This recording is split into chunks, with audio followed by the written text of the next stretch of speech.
Alright YouTube, this is where I'm at. I showed you the one piece I cut at 32 1/4, the bottom piece. Then I cut one end piece over here. This was, I believe, a foot. Yes, 1 foot. This is the back side,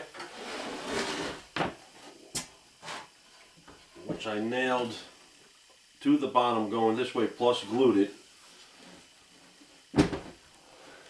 And this side, this piece was 11 inches. And I made a little V-notch in here, depending on, some barrels a little thicker. My 22 Magnum sits down here, but shotgun might be a little higher, so forth. So that's why I put a little V-notch. So you got one piece on the back, 1 foot, one piece on the front. Did I say it was 11 inches? 11 inches with a notch. At the bottom of the notch is 9 inches.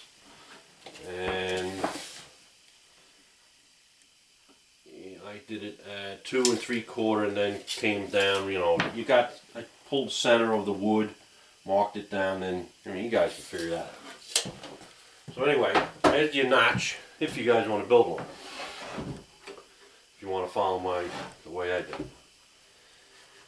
Then we ripped 2 pieces at 5 inches. One on this side and one on this side. Because in here I'm going to be making different compartments so I can put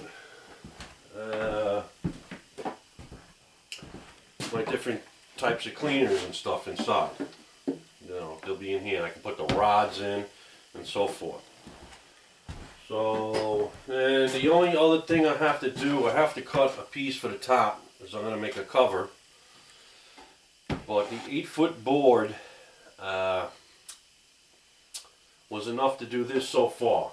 So I really need another piece, 3 foot, cut it down a little bit.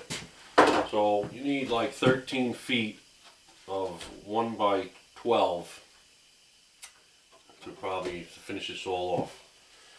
And I don't know what I'm going to do inside. I might use the same thickness wood, because I do have one piece left over that's probably about 1 foot long, and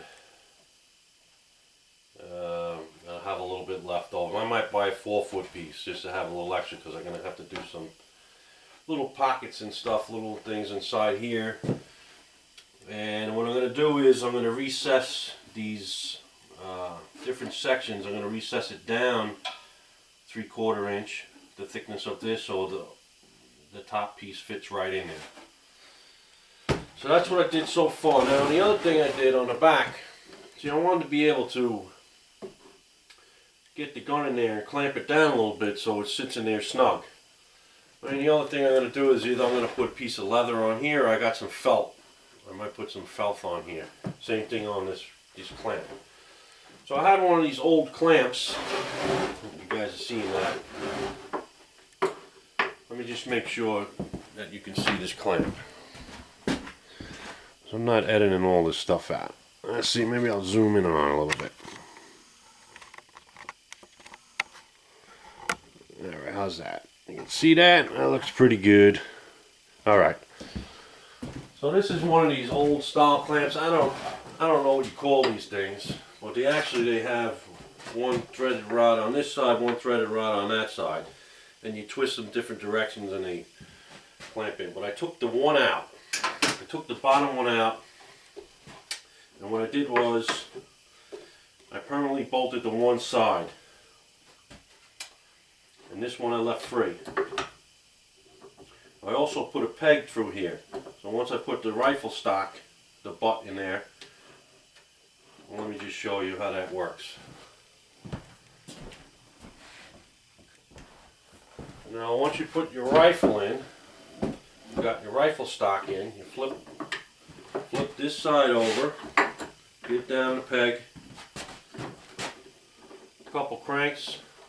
You don't really gotta go crazy. Well, I'm gonna put some felt on these too. A couple cranks and these snug as can be. And I can work on it, clean it, whatever I got to do on there, it's in there. Believe me, it's in there. I can turn upside down, I got to come out of there. So I just happened to have one of these laying around. I seen it hanging on the wall. I said, you know what? I can use that. So that's what I did. So it's easy enough. A couple cranks, loose it, pull it out, gun's out. Now, some guns are a little bit thicker. I tried my shotgun, is a hair thicker than this. This is a 22 Magnum. Shotgun was a hair thicker.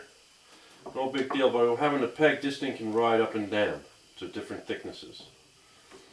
If I do run into a problem where I can't get one in there, what I'm going to do is I'm going to make another hole a little bit further to put another peg, and I can pull this peg out and move it up higher, and that'll bring the bottom out further.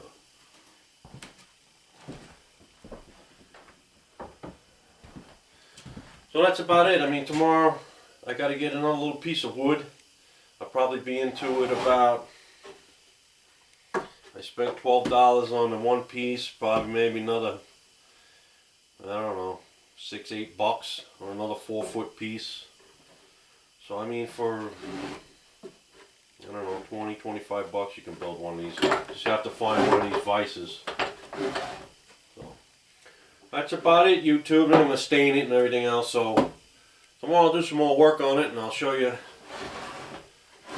how much further I got, and then I'll explain a little bit more in detail. Like, you know, I used a piece of 2x4 back here because I wanted to lift the butt up a little bit higher to get in the vise. But I'll explain some more of that when I'm all done.